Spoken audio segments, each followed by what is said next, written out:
Hey guys,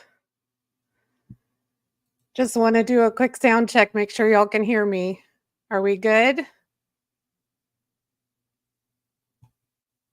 Look at y'all being on time.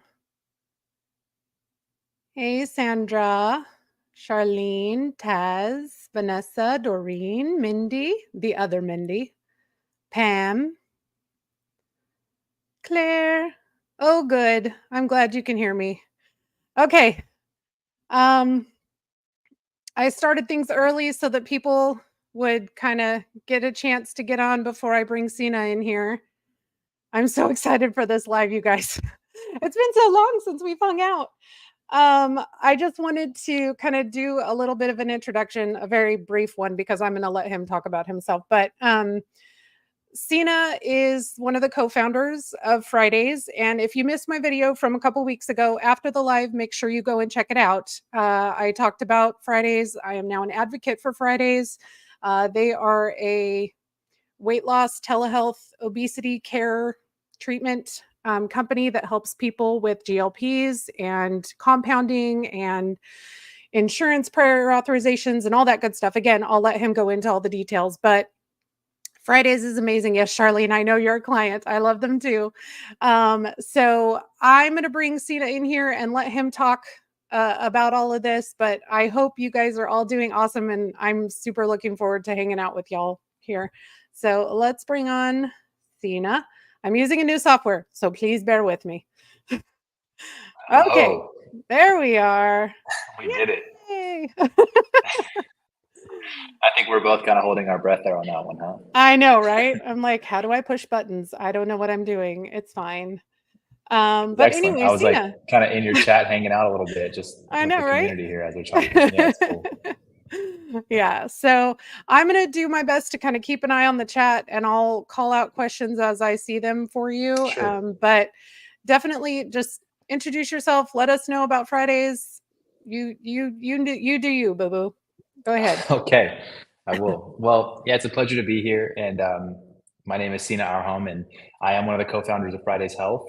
This company was founded about a year and a half ago. We've worked really hard to make sure that we bring the resources that we think are important to this community constantly. So, um, by background and by trade, I'm actually a dentist, and you might think like, well, what are you doing here? You know. Um, so I practiced for about 12 years, and then in 2020, my wife and I had our first child, and she's just got a very complex medical situation. So uh, I was kind of flung into a world of becoming more of like a nurse and a caregiver and an advocate for my little girl. And so kind of left practice. You know, I haven't seen a patient actually since the day she came into this world, and I've just been, taking care of my girl and my wife. And then my best friend since childhood is my co-founder here at Fridays, Dr. Weiss Sirkabi. He's a double board certified in family medicine and obesity physician, and we've been close, and he's kind of has been my sounding board through all the tribulations that I've been going through. And I know he was trying to get his practice off of the ground, and then we just began to work together in that phase. And he said, I know that you love what you do, but your situation is such that you're kind of home now, and do you have some time to support me in trying to establish this? I know that you have always felt passionately about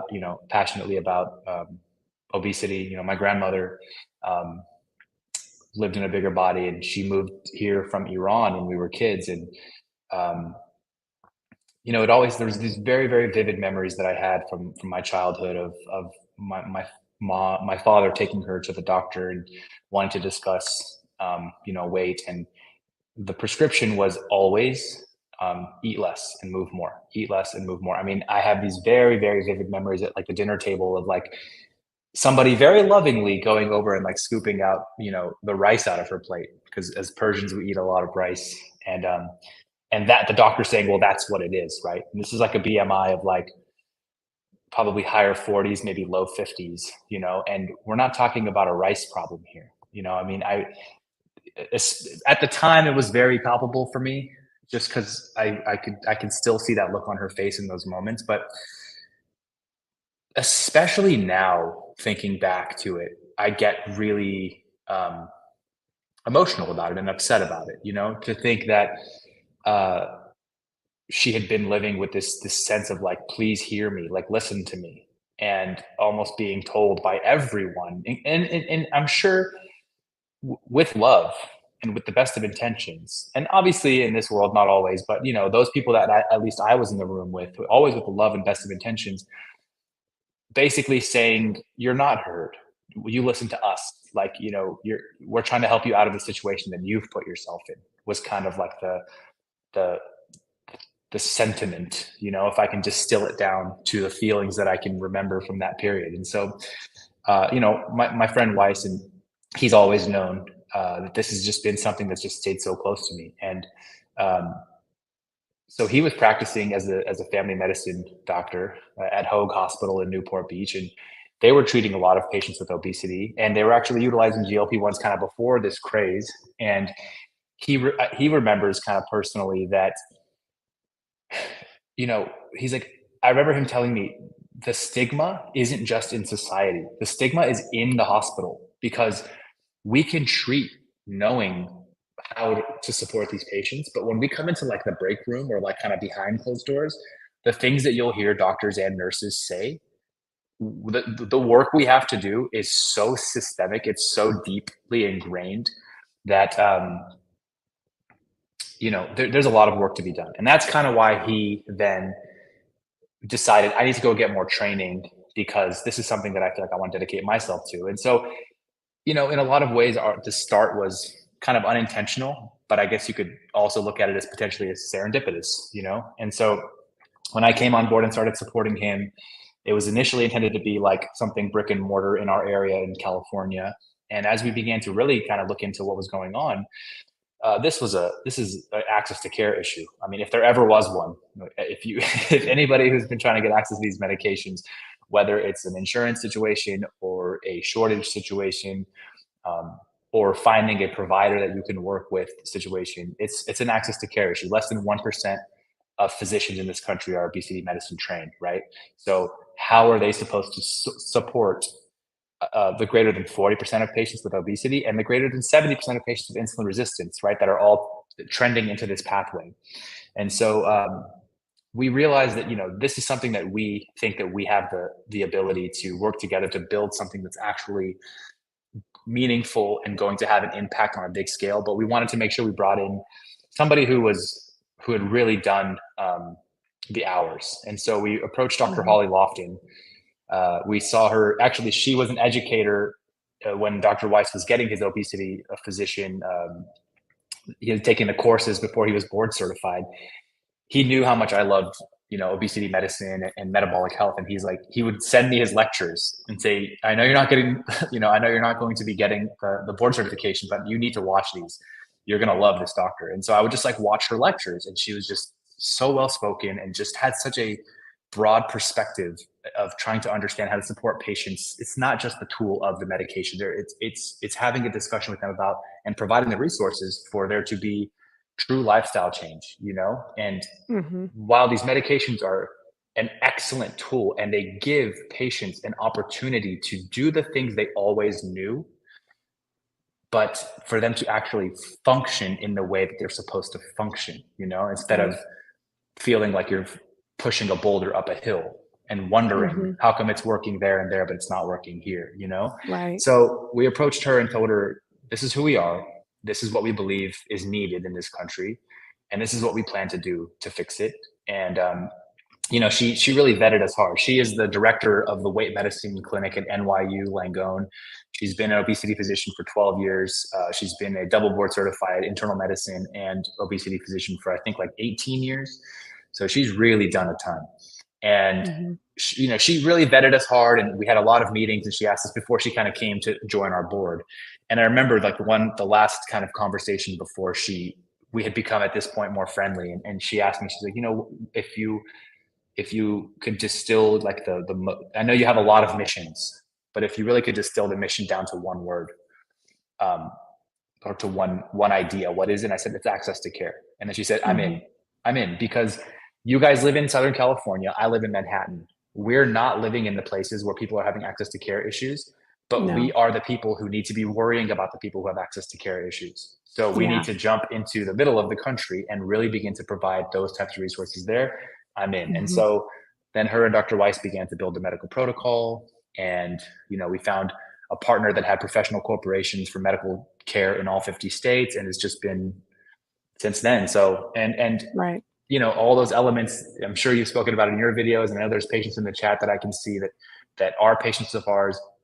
In addition, our membership, in addition to access to GLP-1 medications, Mhm. also you're going to get, we have mental health coaching, we have weekly support groups, dietitian coaching multiple times per week, movement coaching multiple times per week. Obviously, we just launched a new relationship with Sesh Fitness.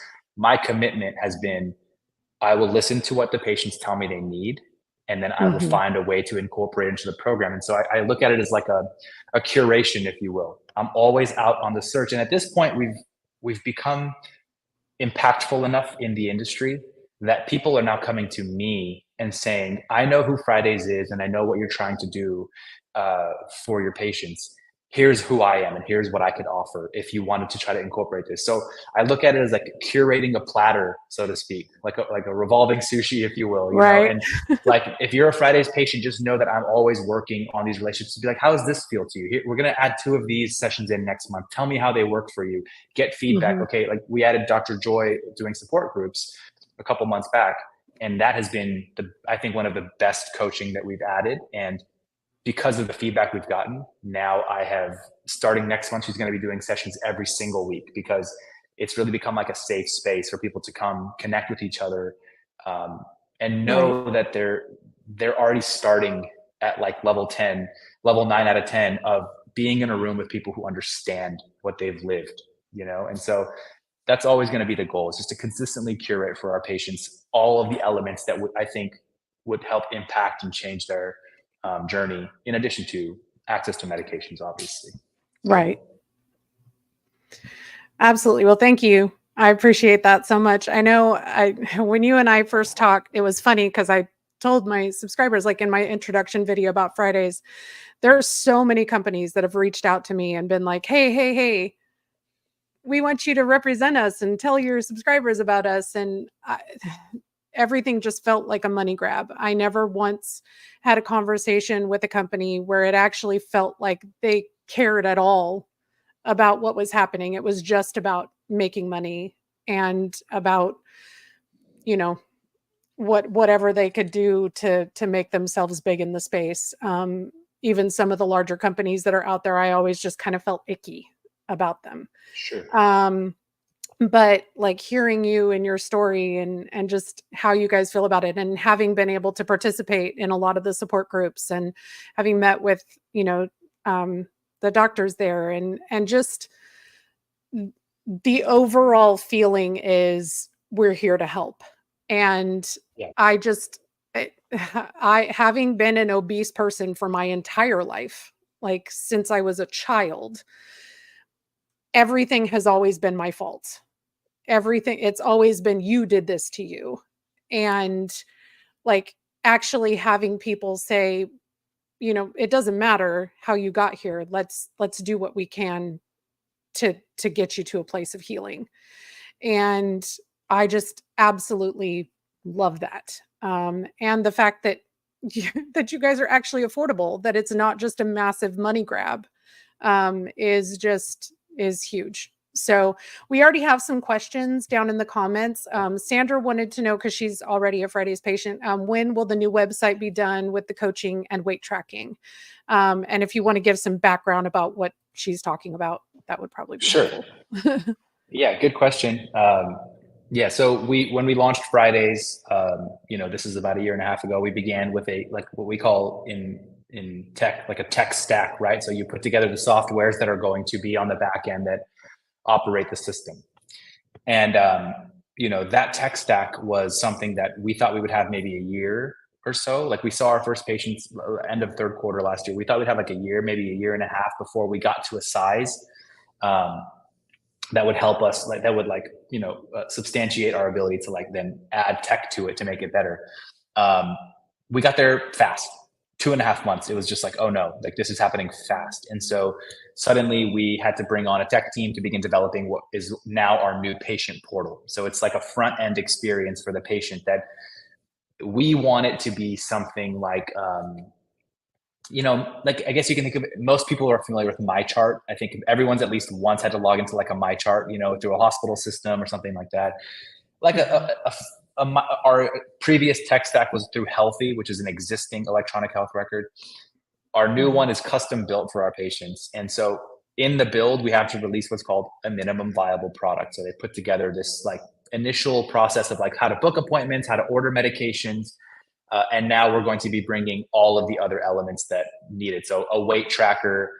Next week, we're releasing the document center, a messaging center, then the coaching hub, where you can actually see a schedule of coaching sessions and click to join them directly from the calendar. Uh, in a couple of weeks, we're going to be getting all of our old coaching sessions loaded in so that you can access previous coaching sessions, mental health, dietetics, things like that. So yes, I don't know if I have a perfect date for you, because if a lot of people haven't built software before, myself included, until right now, but I have been a part of construction before. Okay. And I think Yeah. most people are familiar with like doing a construction job, like whether it's your kitchen or your backyard or, something like that. It's like, hey, it's going to take us, 6 weeks and this much money. And then you're going to be moved back in and your kitchen's going to be ready in 6 weeks. Right. And then like 12 weeks later, you're like living at a Motel 6, and you come into your kitchen, there's like dust everywhere still, and they have it all taped off, and you end up moving back in as they're kind of finishing the last couple of pieces. Yeah. That's kind of what it's like to build a brand new custom piece of tech, because you build it, you test it, you double test it, you triple test it, and then you release it, and then you Mhm. really find out what needs to be fixed and tested. So we're just kind of learning as we go what's necessary. But yes, you have been heard specifically about the weight tracker. So today, I know this, we were going to talk about this later, but today we released a relationship with Sesh Fitness app, um, we'll talk about that later. But you got an email if you're a Fridays member today. The Sesh Fitness app, we made sure that Fridays members are going to have access to the macro tracker and the weight tracker. So in the meantime, while we build out and make sure that everything's ready on the Fridays side, we have that ready for you guys now. So you saw the email today come through if you're a member. If not, just send us an email. Mhm. We'll get you access to it. Yeah, absolutely. And I know I kind of teased this in my thumbnail, but we are doing a giveaway on the live tonight for a Sesh tumbler. It's I think it's 32 ounces, I'm pretty sure, but it's a double wall insulated um, aluminum, I think, tumbler. So like one of the like a Stanley tumbler type thing. This is what it looks like. Sorry, I have one here. I promise. I made a picture. There. Look at that. Look at me doing the stuff and the things. So we're going to be giving one of those away. If you guys are interested in That's cool. being in the running for that, just comment hashtag Tumblr, TUMBLER, in the comments. Unfortunately, because of the way that Instagram works, they won't integrate your comments in. So if you are watching on Instagram, in my stories, I put a link to the YouTube live. Go over there and put your comment in if you want to be in the running to win that tumbler. And we will do the drawing at the end of the live tonight. So just to let me know, and I'll put that there. So that's what you need, hashtag Tumblr, and we'll do that later in the night. But we'll talk about Sesh Fitness here in a little bit. I've been Sure. tootling around with their app a little bit, and the workouts look very nice. You guys know Yeah, how they're I feel great. about exercise. I'm not a fan, but I do like home workouts, and strength training is important, and that's what this is. So Can we I will ask you, get to have you that. attended any of Pablo's sessions, I Mindy? have not been able to because they've all been during times when I've had to work, So unfortunately. Pablo's generally been on Saturdays. We're actually shifting him as of next month to, I believe, Thursdays at around 8 p.m. Eastern. Okay. Um, you should check him out. His whole philosophy on kind of movement and resistance is really intended to be like integrative with just your life. His concept is like move for your health. It's not about like fitness or like workout or high intensity interval. It's just more about like, how can you find a way to move, you know, and incorporate that movement into your day. Dave on the pen, always with the fire. Oh, Dave. Anyway, that's funny. Sorry, Dave cracks me up. We do It's need to all put Dave's face on it. He has stickers. That's funny. Oh, sorry. I got a little distracted there.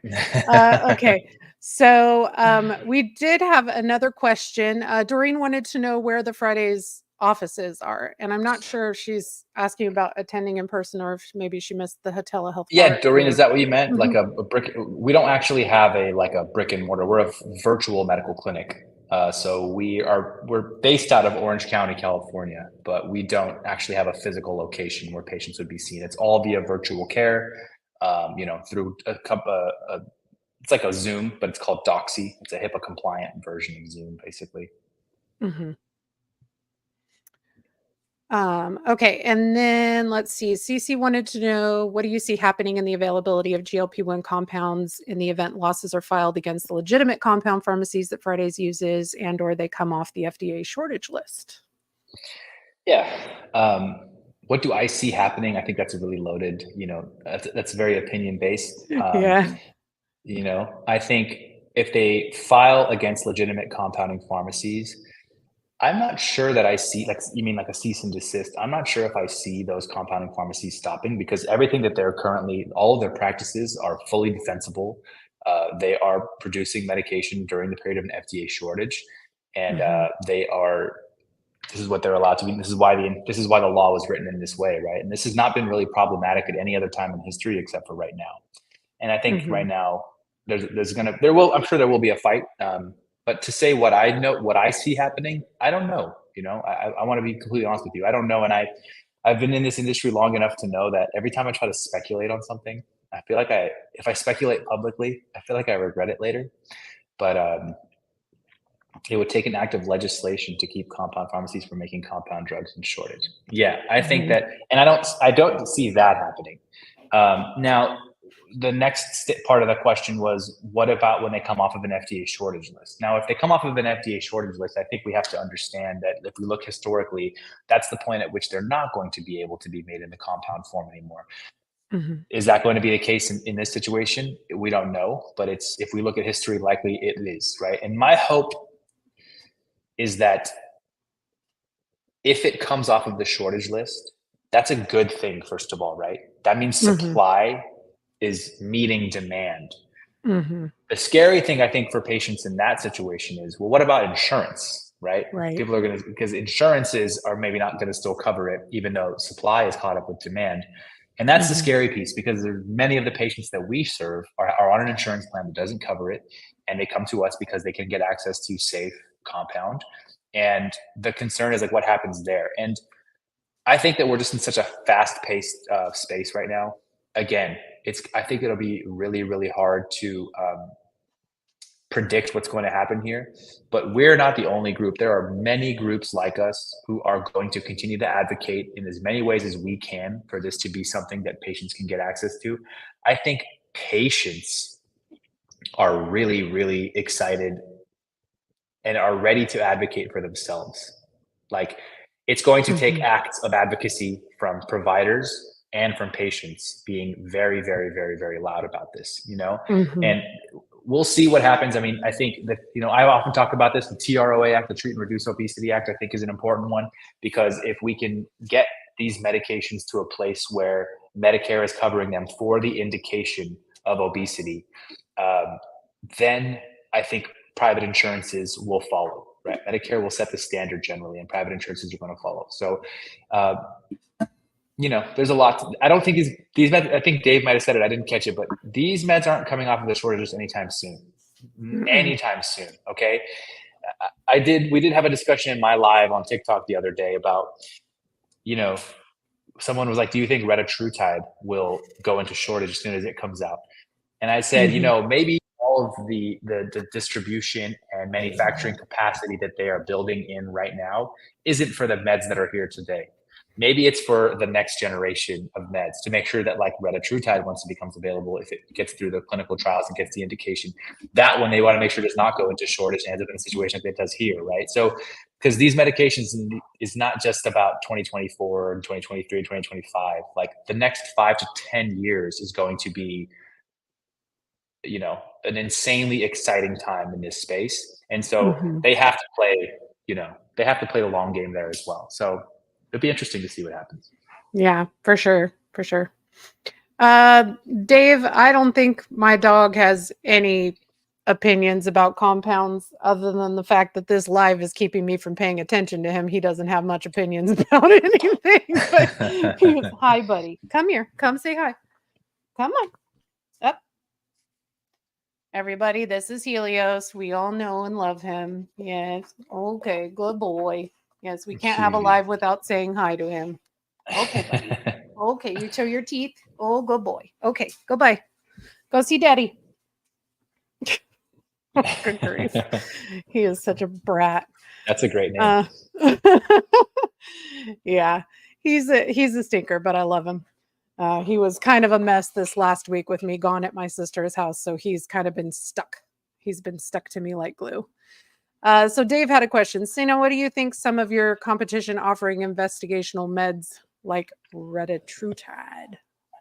Dave, I would say that if they are offering retatrutide, they are not my competition. Oh, I just think like it just,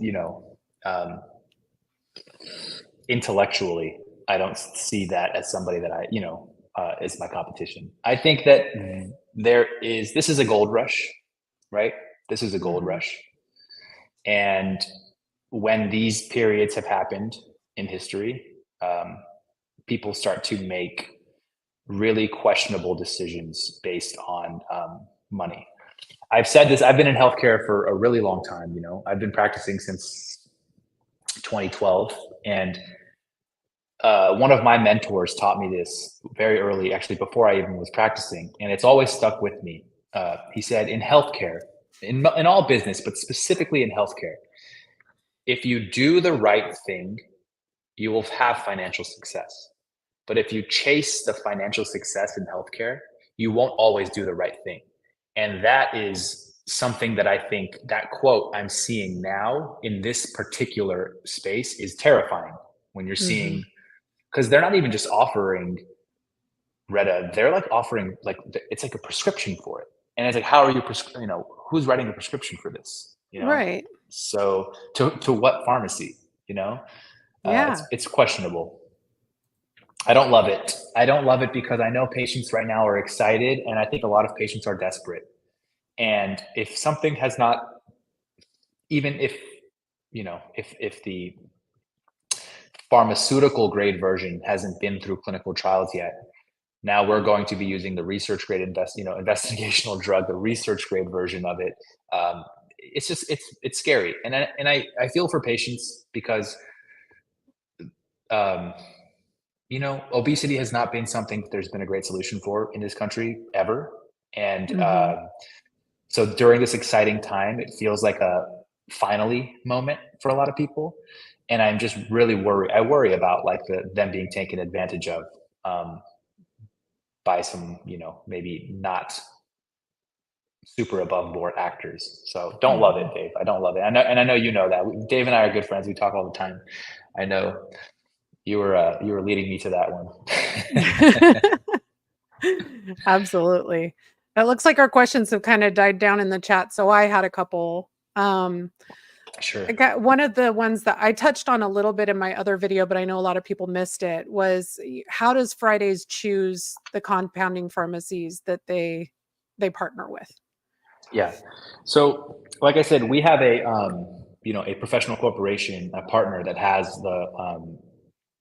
the practitioners in all 50 states. And when it comes to compound medications, because 503A pharmacies are not FDA regulated, it really Mhm. does a lot of the onus does go on to the practitioner to make sure that like they're prescribing to a place that is, you know, doing the right thing. They have sterile compounding Right. practices. They are safe. They have pure materials, and so uh, a lot of that goes to our relationship with the professional corporation, Open Loop Healthcare. Right, they are the medical entity, Mhm. so to speak.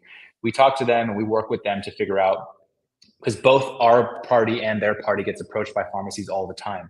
And so the due diligence process is pretty in depth. It usually starts with taking a look at their history, any sort of violations or infractions they may have had, how they ameliorated those once they did happen, because they are going to happen. I think that that's an opportunity for pharmacies to improve practices, and so we try to do a good deep dive on our end to make sure, see what their history looks like. And obviously they have to have the appropriate accreditations, 503A. If they are 503B as well, that's really great. But obviously, for our purposes, we're not supplying to patients from the 503B side. 503A pharmacies are, medications that are created for patients, and then 503Bs are more like manufacturing at a larger level. So they have the FDA oversight.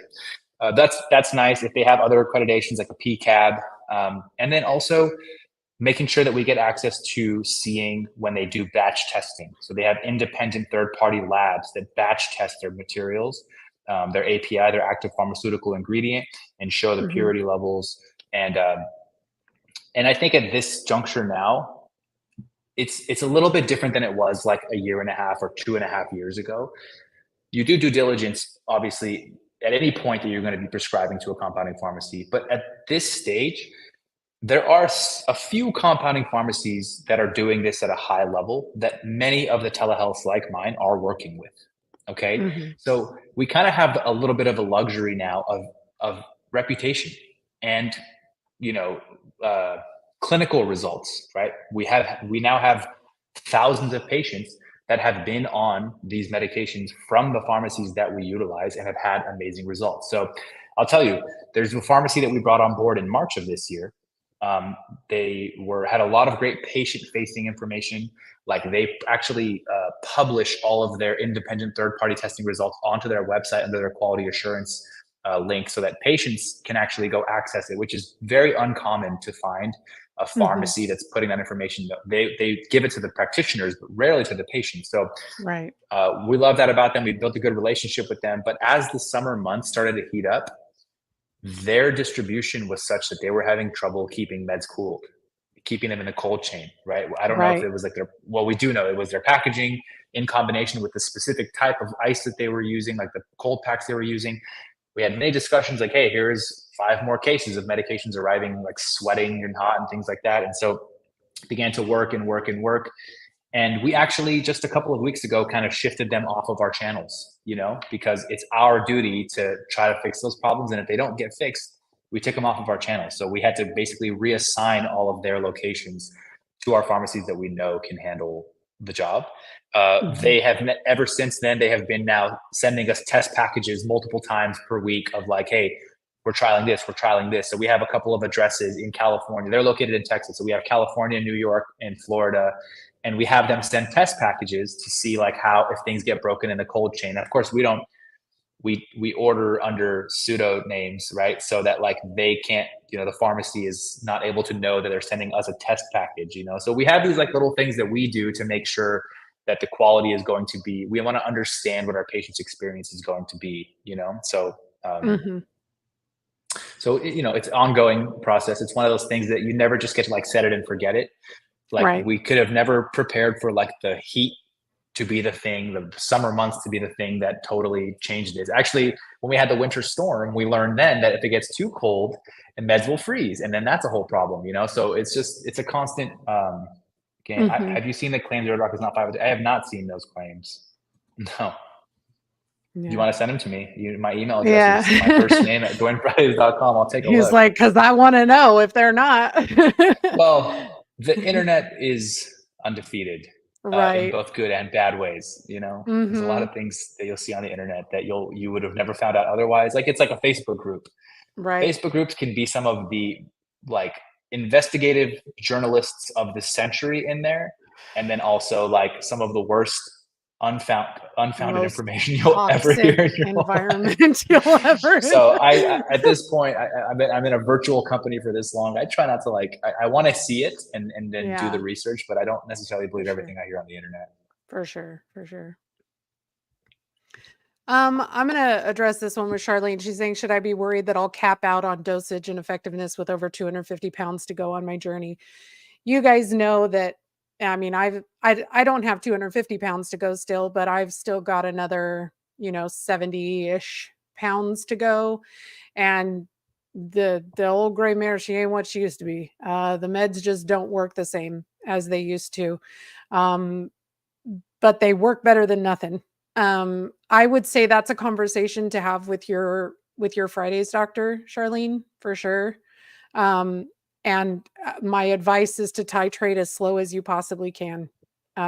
Again, that's a conversation to have with your doctor, but that's my biggest regret on these drugs was following my doctor's advice to do the titration every 4 weeks, even when the lower doses were working for me. Because if I had taken my time, I maybe wouldn't be where I am right now, where I have nowhere to go. The good news is that there's a lot of new drugs on the horizon, and maybe if the one that you're on now stops working for you, by that time there will be something else out that you can try. But I don't. There isn't any hard and fast research that I'm aware of, unless you are, Sina, that says that these meds stop working after a certain period of time. Because I just don't think people have been on them long enough to know, like for Yeah. weight loss anyway. Yeah, I would say that. I mean, I think your point was right. Like that's a discussion Mhm. to have with the practitioner. Mhm. And Sandra said it, and Dave's talked about this many times as well. They are currently studying significantly higher doses of both of these current medications. And Mhm. then the tagline that I've kind of become a little bit famous for is like the future is bright. Okay, the future is bright, and Mhm. there may be periods that come that patients may go into like what is a true like maybe a stall or a stop, so to speak, right? We have to continue to kind of look to the horizon because this is still, metabolic health. These types of solutions are still kind of in their infancy. But I would say in the current journey, what Mindy said is important. Um, you know, I guess a term that I've heard is like try to milk each dose, right? Mhm. But then also, you know, that's why we have all the other elements like in, specifically in relation to this part of the conversation, dietitian coaching and the movement coaching. I just made a video yesterday. They have a study that was published on June 25th in JAMA, and it was looking at GLP-1 receptor agonist therapy for weight loss and bone mineral density. And then they were looking at exercise alone, GLP-1 therapy alone, and then combination of the two.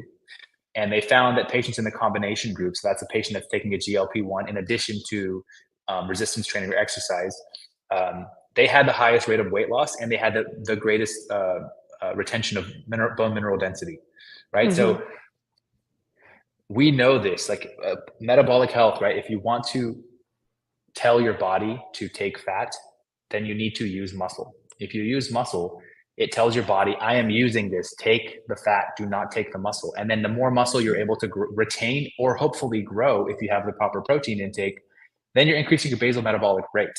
And by doing Mhm. that, muscle just burns more calories at rest. So even increasing your overall body lean muscle mass by like 3 to 5% can make a significant. It can, if it feels like something's kind of stuck or stagnant or just slowing, it can kind of Mhm. kickstart it again a little bit, and that's For something sure. that I see our coaches really helps patients with. So I know you're saying like the question wasn't so much about this, and the question was like, am I going to cap out at this because I have X amount left to go? Mhm. There's no way to know that, but there Mhm. certainly are some of the non-medication kind of adjuncts that you can incorporate.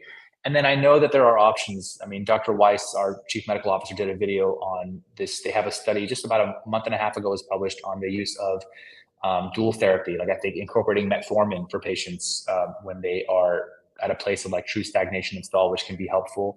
I know that Dr. Holly Lofton has used what's the drug for diabetes? Very very popular. Also Eli Lilly. Um, I'm blanking on it. Somebody in the chat probably knows. Save me, I save know. me. Let me hold on. I'll find it.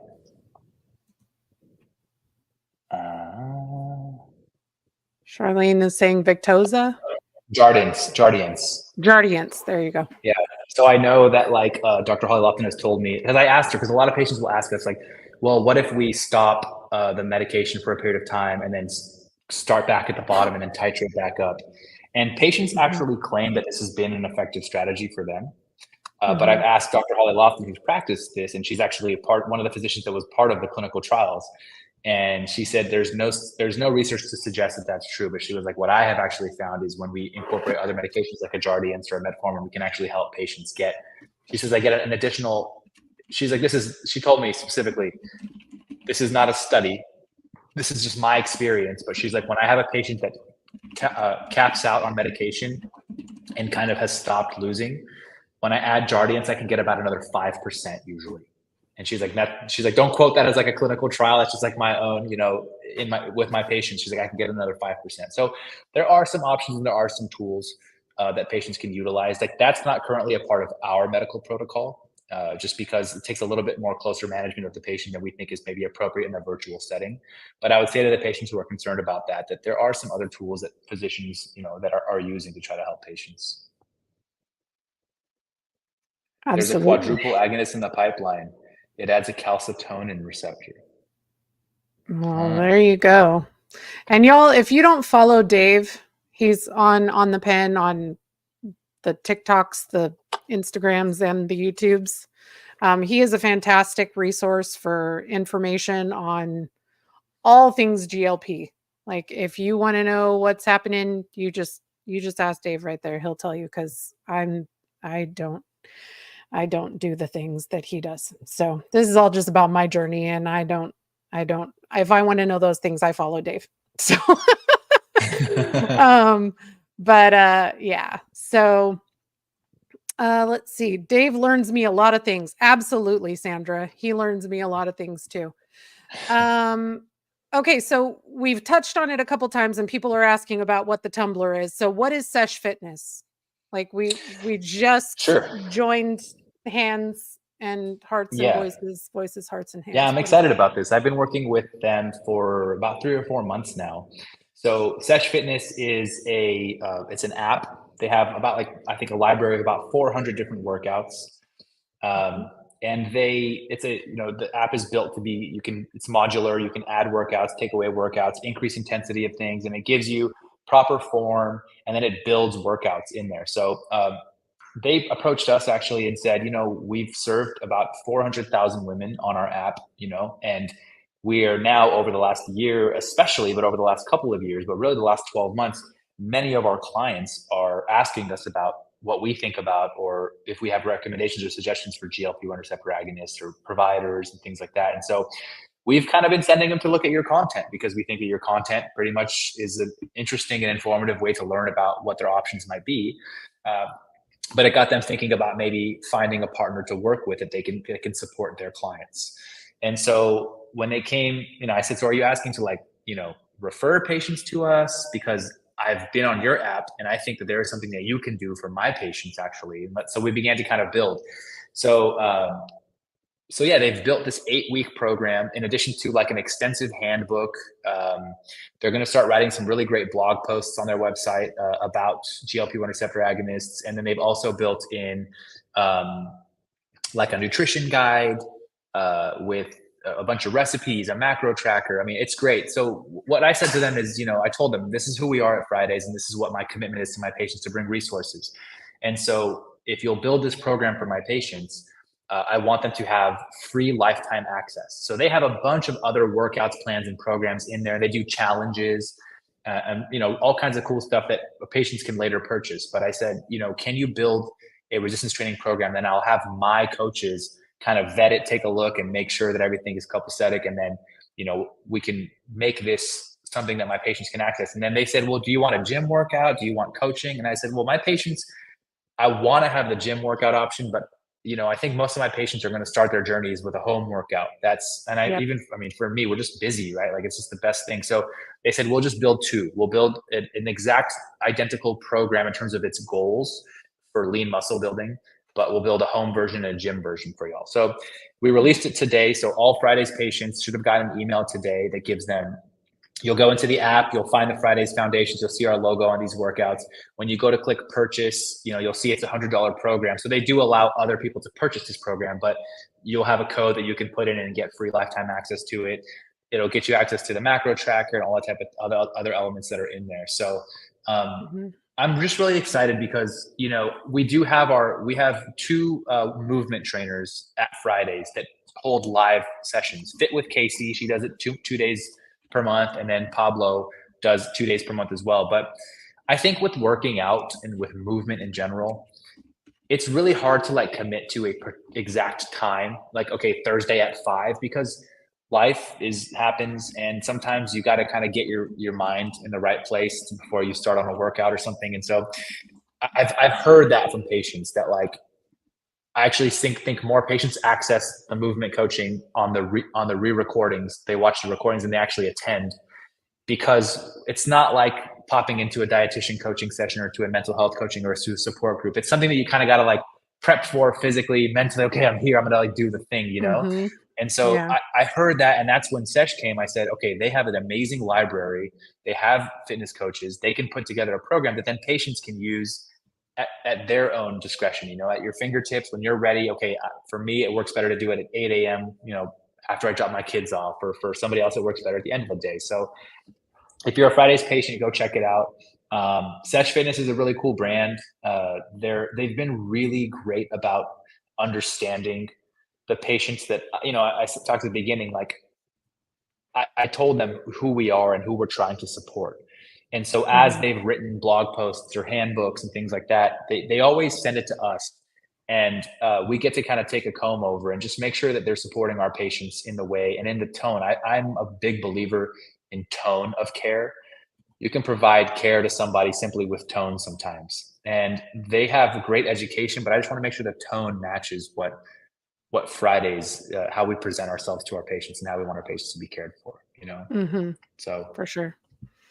oh yeah, I want to Absolutely. say this, y'all. If you have questions about Fridays, right here, Secret Agent, her chat is up here. Um, this is Jeannie. She is one of the best parts about Fridays. She was one of our first patients at Fridays. And she didn't have a good experience. This is right when we launched, and she called to let us know about it.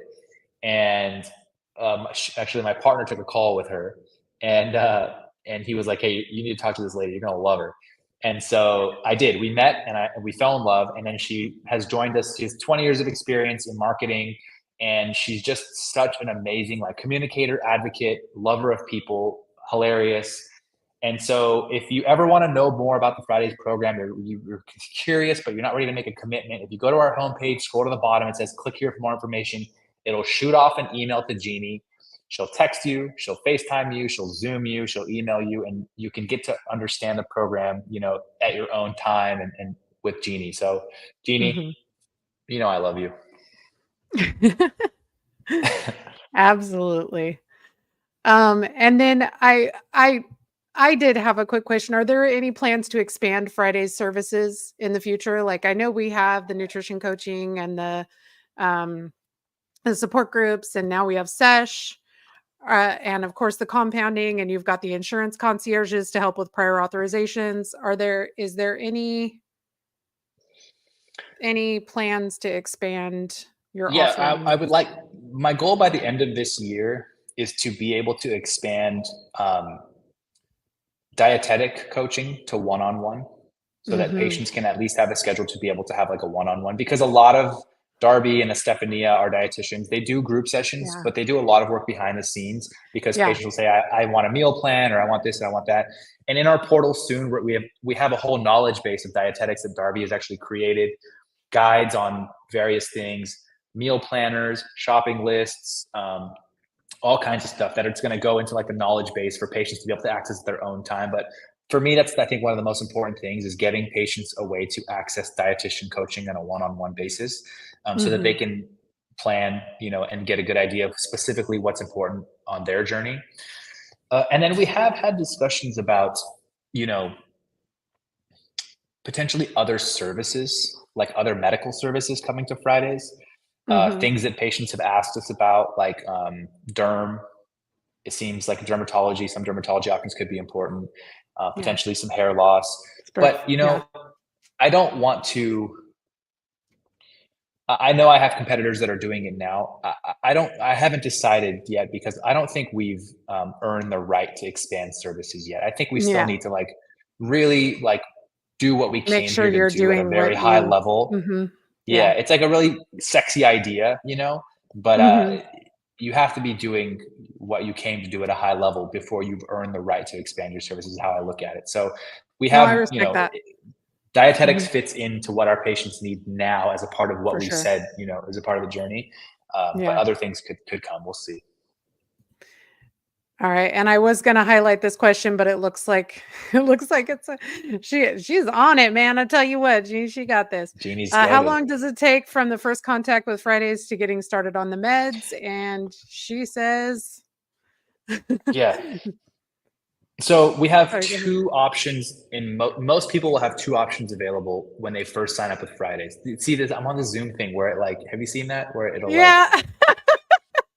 Sorry, that's um, funny. so, um, she said it. You can usually get in most states, you can get an appointment within 3 days. In many states, within two, and even in a lot of the robust, the highly populated states where we have a lot more providers in same day. A lot of times, it's possible. But patients also now have the option to do what's called an asynchronous order of medication. So in some states, it's actually compliant where a patient can fill out the medication request with all the appropriate medical history and information. They can order without actually seeing a provider. And Mhm, so the way we've built our process is such: we believe access to care has a different definition for everybody. Okay. mhm, So for somebody, access to care means access to a video visit every single month.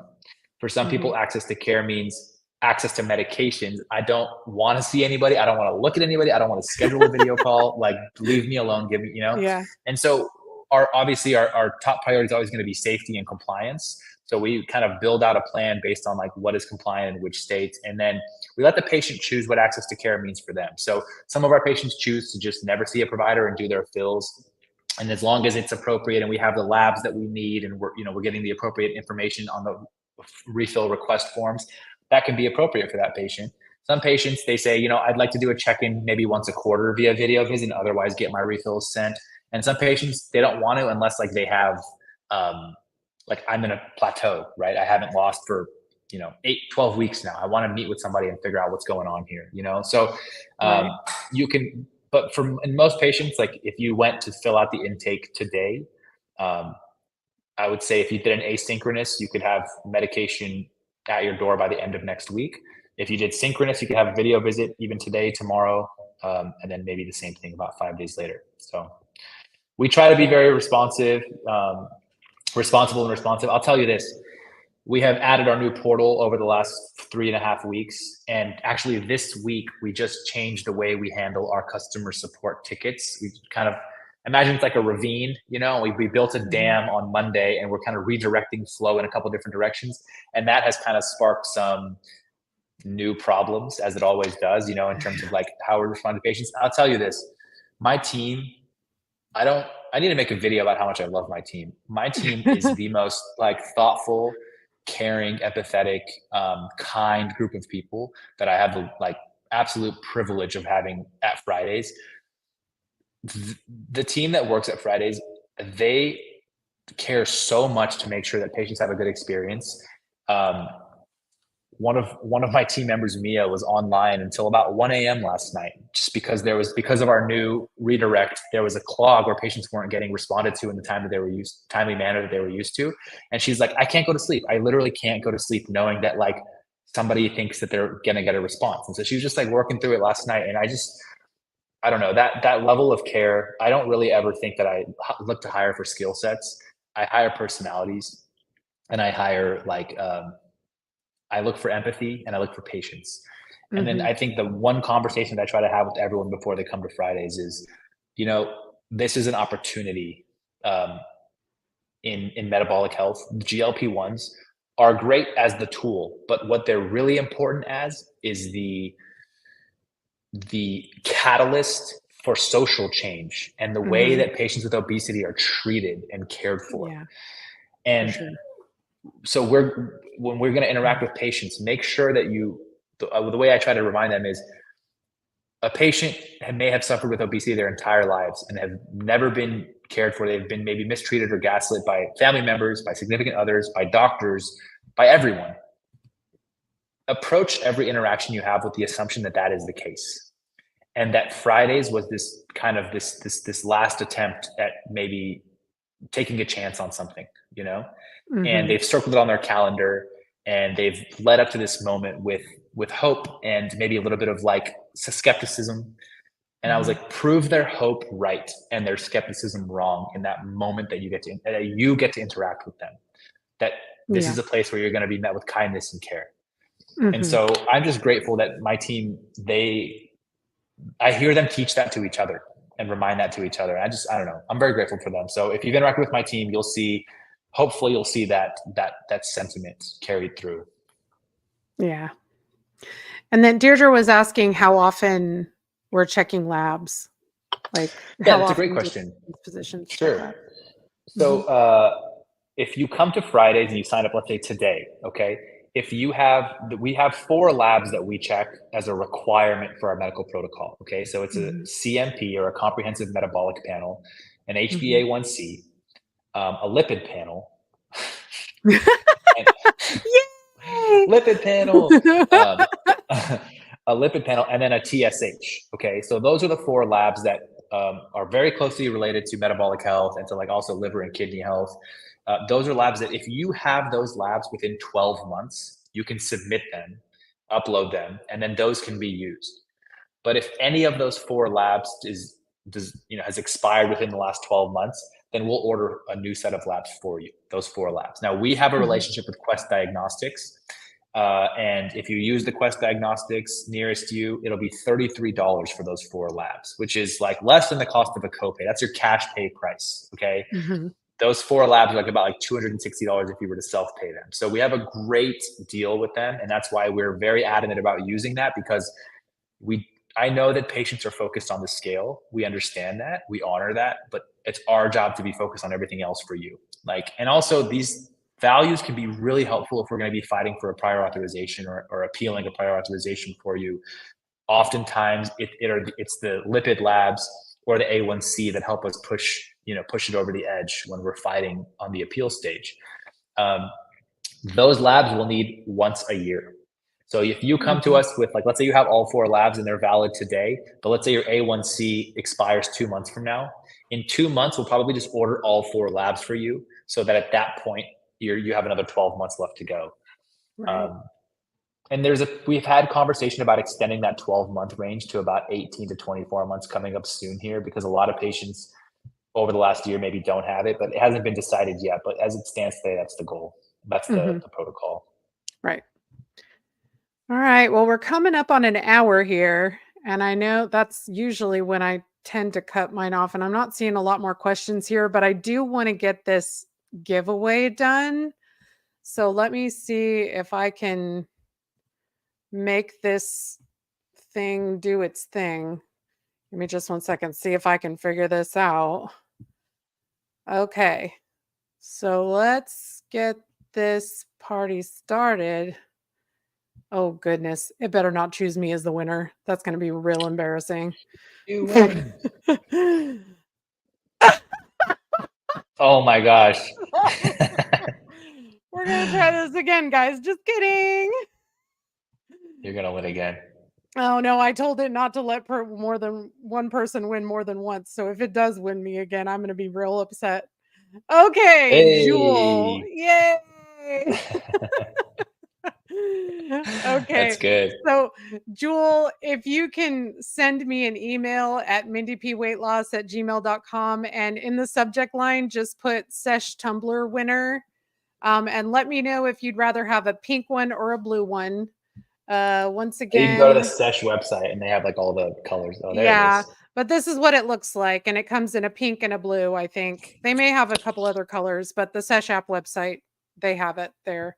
But just let me know which color you want, and then I'll get the details from you so we can get it sent to you. Oh, great. Now, can I not get that Tumblr thing off? Okay. Wow. That was hilarious. I cannot believe that happened. You're like, I better not pick me. I know. And then it picked me. Um, I hope Jewel is still here. If she's not, that's going to be sad. We'll figure it out. Uh, anyway, Sina, thank you so much for being here and answering questions. Of Um, course. hold on just one sec. So it looks like we did have one more question. I think there's a little Sure. delay between when I can see the comments and when people are asking them. Sure. But Denise said she's thinking of switching to Fridays. She's been on tirzepatide since January. Her BMI is 30, hoping to be on maintenance suit. Is there a danger of being refused meds at a certain BMI number? Oh, that's a great question, actually. Yeah, so we have a maintenance Mhm, protocol. So we mhm, serve many patients in maintenance, and the maintenance protocol that we have currently written treats patients down to a BMI of 22. Okay. mhm, So when we first started Fridays, we actually didn't have a maintenance protocol, and a lot of our practitioners were kind of making determinations based on their own kind of autonomous decision in that moment. And it just felt like mhm, a very inappropriate way to manage maintenance because a lot of like in-person physicians and PCPs, they have a cutoff at 27. Cardiologists, most of them cut off at 27. Some of them maybe 25, a little bit more liberally. But you know what we know about these medications, if they have taken a patient from a BMI of 35 down to a 25, it is mhm. to take a patient off of that medication is it worked. I mean, Yeah. like I have dyslipidemia. I take a statin, and Mhm, a couple months ago, we moved and I lost my statin, so I stopped taking it, and my levels flew mhm. back up. So it's like a Yeah. chronic medical condition, a chronic metabolic medical condition Right. is likely Mhm, going to need chronic treatment and intervention. So mhm, our medical protocol was then written at that point to say, okay, like how can we standardize the way that we care for patients in maintenance? So we wrote mhm, that we believe, and we talked to actually Dr. Holly Lofton about this, and she said, in a virtual setting, I think 22 is a very fair number. It's not mhm, overly conservative, but it mhm, does it does protect a little bit of safety because there are certain qualitative assessments of somebody's health that you cannot mhm. make in a virtual setting, like hair, skin, and nails, like the nutrition levels. And so, like she said, for Right. me in an in-person practice, if somebody's getting to a 22, 21, 20, even 19, 18, um, I'll have them come in to do a quick one-on-one visit before I continue to prescribe. But in a virtual setting, you Mhm. can't do that. So your Yeah. cutoff has to be. So I guess your question is like, is there danger of it? If you drop below a 22, we will stop prescribing. Yes, at that point, we will stop prescribing. But we've had patients that dropped below a 22, we did not prescribe, and they came back a month later and they were above a 22, and then we prescribed. So, Right, right. Yeah, for sure.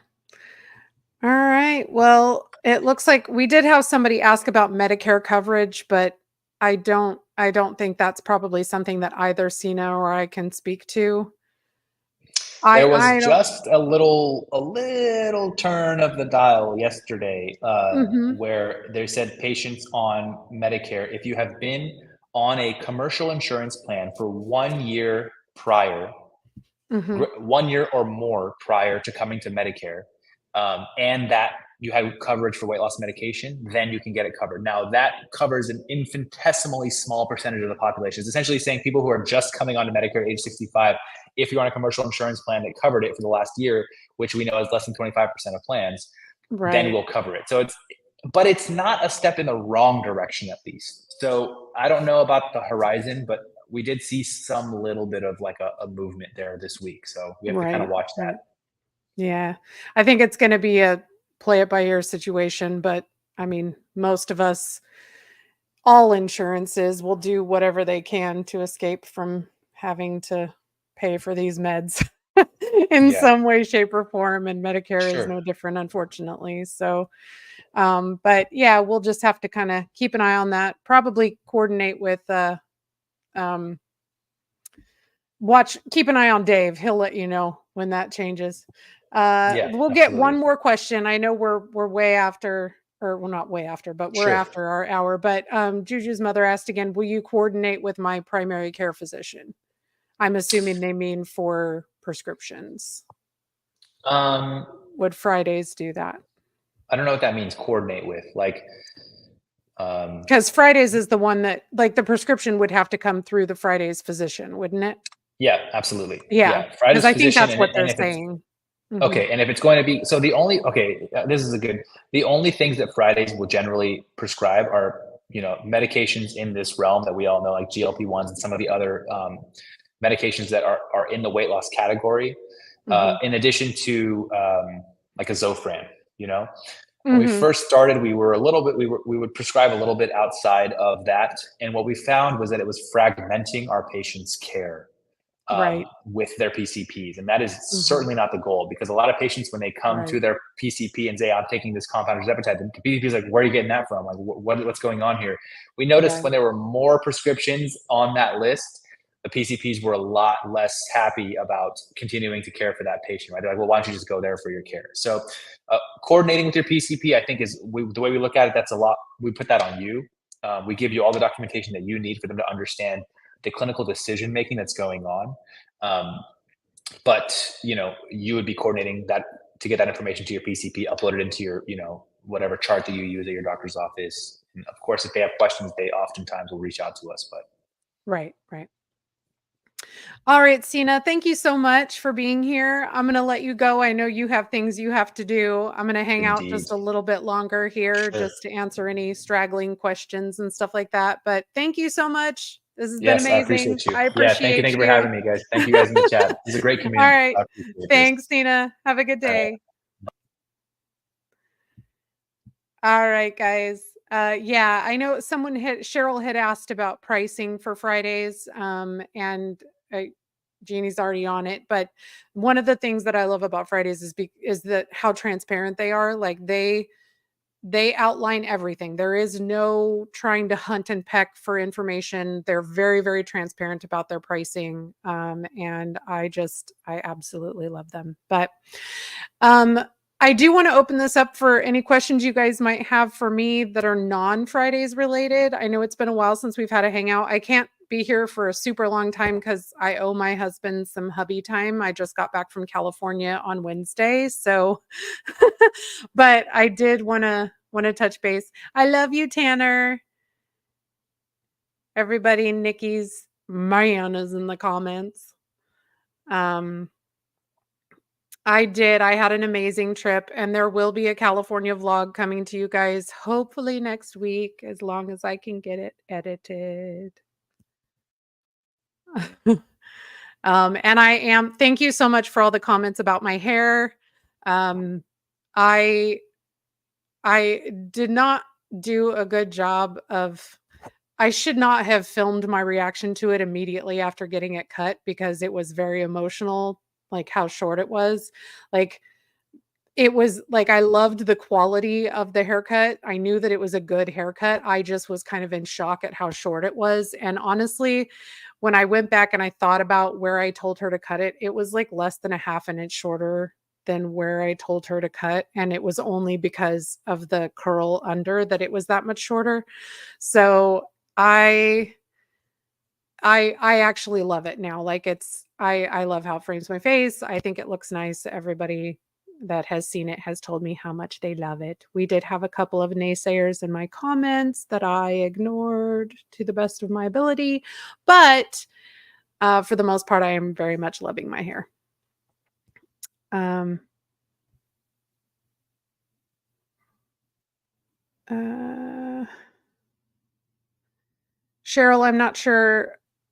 You said so you're going to is that Stonegate with your primary doing the script? Not much interaction with your doctor? Yeah, I Stonegate was the first compound pharmacy that I went through in South Austin, and the issue that I had with them was mostly their availability. Um, they started getting overwhelmed with the demand for the medication, and I was having to track them down and hunt them down. That and they charge more um, than Fridays does. So it I right now I'm lucky enough that my insurance is covering, but I had a little bit of drama this last week. My even though my prescription coverage stayed the same, my medical insurance changed on on the 1st of January. So without unbeknownst to me, the prior authorization that I had approved through the end of this year expired when my insurance changed, and they went through and did the prior authorization without telling me, and that expired on in May, and I didn't even know until I went to go and pick up my Wegovy, and it was over $900.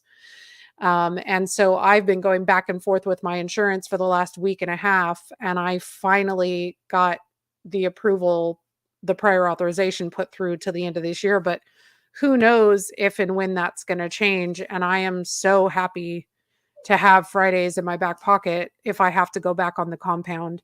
But honestly, even with them not, even with me not using them my for my compound, like the support services, the Darby is the most precious thing ever. The nutritionist, the dietitian that they have on staff that does the coaching, the support coaching with Dr. Joy is just, it's fantastic. Like I can't say enough good things, obviously. Otherwise I wouldn't be partnered with them. So anyway, yes, I love Darby. I know you guys, a lot of times you will ask me like, how many calories should I be eating? How much protein should I be eating? If you do join Fridays, Darby, even though they only do group coaching with the dietitian, you can email her and she will send you a custom calorie and macro breakdown specifically based on your stats. So that's something that I'm not qualified to do, but she can do that for you. So yeah, the insurance companies pretty much do whatever the heck they want, Sandra. That is true facts. You're welcome, Cheryl. Does anybody else have any burning questions for me? Oh, Tanner and Nikki are doing high protein and they are loving it. Got Abby on them chimkin nuggies. She loves the nuggies, that baby. All right, guys. Well, we're quite a bit past 8 o'clock, so I think I'm gonna call it for now. I love you guys so very much. Thank you so much for being here. There is a delay between when I'm talking and when I'm seeing your guys' comments. So if you ask a question after this in the comments, I'm so sorry. I will do my best to watch the comments after the live ends, and I will make sure to answer them in the comments. So anyway, I love you guys so much. Thank you so much for being here. Be sure to like the video, subscribe if you haven't already, and I will see you in the next one. Bye, guys.